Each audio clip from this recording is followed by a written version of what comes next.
अधर्मात्मा राजा राज करता था। उसके दान धर्म का प्रवाह कभी बंद नहीं होता था। हर जगह राजा बढ़ चढ़कर दान दक्षिणा देता था। एक दिन उसके यहाँ एक साधु आया। उसने राजा से कहा, राजन, सुना है तुम बहुत दान धर्म करने वाले राजा हो। तुम्हारे यहाँ से कोई भी खाली हाथ नहीं जाता। क्या मैं जो मांगूंगा वो तुम मुझे दे सकोगे? राजा बोला, कहिए साधु महाराज, आपको क्या चाहिए? साधु ने कहा, या तो 12 वर्ष के लिए अपना राजपाट दे दो या अपना धर्म दे दो। साधु की बात सुनकर पहले तो राजा चिंता में पड़ गया, फिर सोच विचार कर उसने कहा, महाराज, मैंने राजपाट सब आपको दिया, संभालिए इस राजपाट को। इतना कहकर राजा वहां से बिना कुछ लिए सब कुछ छोड़ छाड़ बिल्कुल अकेला चल पड़ा। चलते चलते मार्ग में एक बगीचा आया। वहीं एक कुआं और प्याऊ भी था। बड़ा रम्य स्थान था। राजा वहीं विश्राम करने के विचार से ठहर गया। अगल बगल देखने पर उसे एक जीर्ण कसा हुआ सुंदर घोड़ा दिखाई दिया, जिसके पास एक सुंदर स्त्री बैठी हुई रो रही थी। राजा को स्वभावतः दया आई।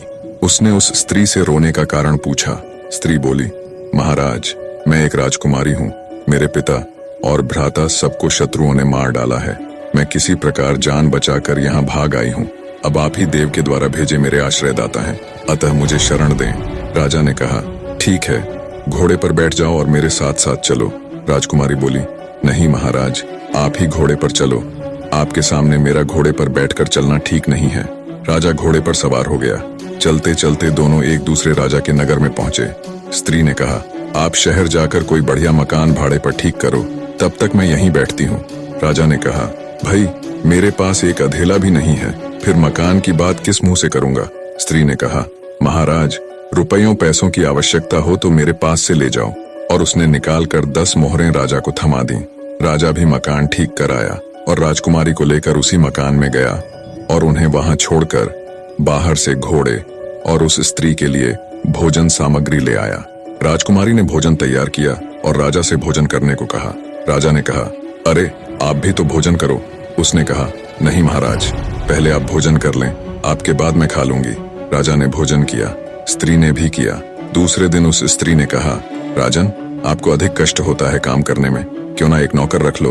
राजा बोला, भाई, मेरे पास तो एक अधेला भी नहीं है और तुम मुझसे राजाओं की सी बात कर रही हो। स्त्री ने कहा, राजन, आप असमंजस में ना पड़िए। मैं औरत जात न हुई होती तो स्वयं इन कामों को कर लाती। आपको कहने भी नहीं जाती। रुपये पैसों की आपको जब भी आवश्यकता पड़े, आप हमसे निस्संकोच मांग लिया कीजिए। राजा गया और एक नौकर ले आया। कुछ दिनों के बाद उस स्त्री ने कहा, राजन, मन बहलाने के लिए कभी कभी यहाँ के राजा की कचहरी में चले जाया करो और वहाँ की कुछ बातें सुन लिया करो। अब राजा रोज कचहरी जाने लगा।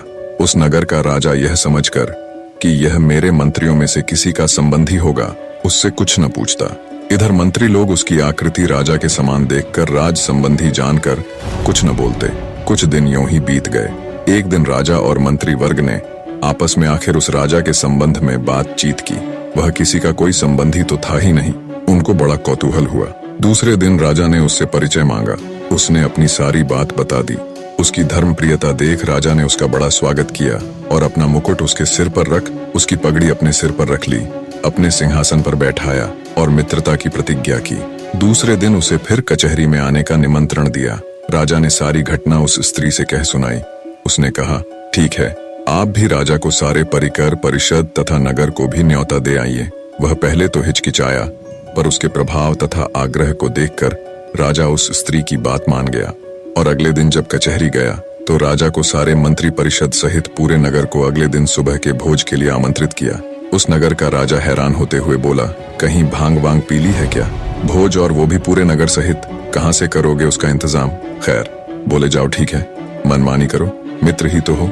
शाम को उस नगर के राजा ने एक सिपाही भेजकर पता लगवाया और कहा, जाकर देखो तो सुबह भोज के लिए क्या इंतजाम है। सिपाहियों ने देखा तो वहां कुछ नहीं था। आकर ज्यों का त्यों राजा को बता दिया। राजा ने कहा, भाई, उसने पक्का भांग वांग ही पी रखी होगी, इधर इसको भी चैन न था। उस स्त्री से कहने लगा, भाई, तूने मेरी अच्छी फजीहत कराई है, प्रातः राजा न जाने मुझे क्या कहेगा। स्त्री ने कहा, महाराज चिंता न करें, यदि आपको धैर्य न हो तो उस बगीचे में देखाएं जहां से मुझे लिवा लाए थे। राजा ने घोड़े पर चढ़कर जो देखा तो वहां संपूर्ण देव वर्ग ही कार्य में तत्पर था। अनंत दिव्य ऐश्वर्य भरा था। उसके आश्चर्य का ठिकाना न रहा। प्रातः काल राजा सहित संपूर्ण नगर को भोजन कराया। इस आश्चर्य को देखकर सभी लोग आश्चर्य में डूब गए। नगर के राजा ने भी सारी व्यवस्था और भोजन के लिए उसकी भूरी भूरी प्रशंसा की। भोजनोपरांत सारा देववर्ग अंतर्ध्यान हो गया। अब उस स्त्री ने कहा, राजन, तुमने उस साधु को कितने दिनों के लिए राज्य दिया था? जरा कागज तो देखो। राजा ने देखा तो समय पूरा हो चुका था। स्त्री बोली, तो अब आप भी अपने राज्य में जाओ और अपना राजपाट संभालो। राजा ने कहा, देवी, तुम्हें छोड़कर तो मैं एक कदम भी न जाऊंगा। स्त्री बोली, राजन, तुम मुझे क्या समझ रहे हो? मैं तुम्हारी स्त्री नहीं हूँ, मैं तो तुम्हारा धर्म हूँ। जब तुमने मुझे नहीं छोड़ा तो मैंने भी तुम्हें नहीं छोड़ा और तुम्हारी स्त्री बनकर तुम्हारे साथ रही और तुम्हें किसी प्रकार का दुख नहीं होने दिया। पर अब जैसी तुम्हारी इच्छा। निष्कर्ष, धर्म के प्रति निष्ठा ही जीवन की वास्तविक सफलता और सुख का मार्ग है। धर्म का पालन करने वाला व्यक्ति चाहे किसी भी परिस्थिति में हो, वह कभी पराजित नहीं होता। धर्म से व्यक्ति न केवल भौतिक सफलता प्राप्त करता है, बल्कि जीवन की गहराई और सत्य को भी समझता है। धर्म के बिना जीवन अधूरा और अराजक हो सकता है, लेकिन धर्म के साथ व्यक्ति हर चुनौती को पार कर सकता है।